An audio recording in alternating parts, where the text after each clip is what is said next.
আচ্ছা মাধবী, সবই তো বুঝলাম, তুমি এত বাড়িতে কাজ করো, 2 টাকা ইনকাম করো,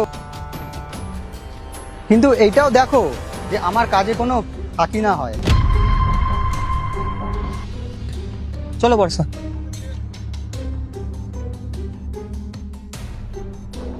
স্যার শুনুন না, আমি অফিসে একটা ফাইলের কাগজটা ভুলে এসেছি, আপনি যান আমি নিয়ে আসছি। আচ্ছা ঠিক আছে। ওই 2 টাকার চা বলেটা আমাকে কথা শুনিয়েছে, ওরা আজকে মজা দেখাচ্ছে।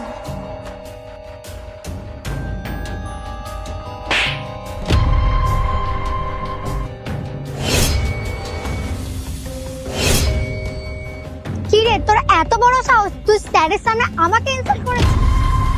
না না ম্যাডাম, আমি আপনাকে কেন স্যারের সামনে ছোট করব বলুন?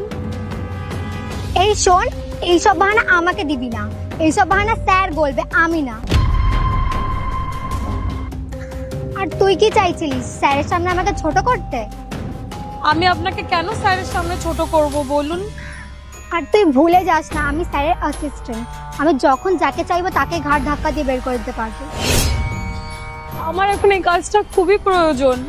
আমার কাজ যদি চলে যায়, আমার সংসারটা চলবে কি করে বলুন?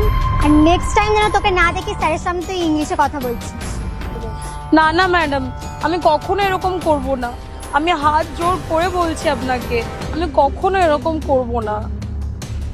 আর তুই যেমন আছিস ঠিক তেমনই থাক, বেশি বাড়াবাড়ি করার চেষ্টা করিস না, ঠিক আছে? আরে বর্ষা, তুমি বললে ইম্পর্টেন্ট ফাইল আনতে যাচ্ছি, আর এটা তোমার ফাইল আনার কাজ, আর তুমি ওখানে দাঁড়িয়ে দাঁড়িয়ে কথা শোনাচ্ছ। স্যার আপনি না ভুল বুঝছেন। তুমি এতক্ষণ যা করেছো না, নিজের কানে নিজের চোখে সব দেখেছি। আমি শুধু দেখতে এসেছিলাম যে ও ঠিকঠাক কাজ করছে কিনা। আমি ওকে দেখিয়ে দিচ্ছিলাম কি যে কোনটার পর কোনটা কাজ করতে হবে। আচ্ছা, তুমি ওকে কাজ বোঝাচ্ছ।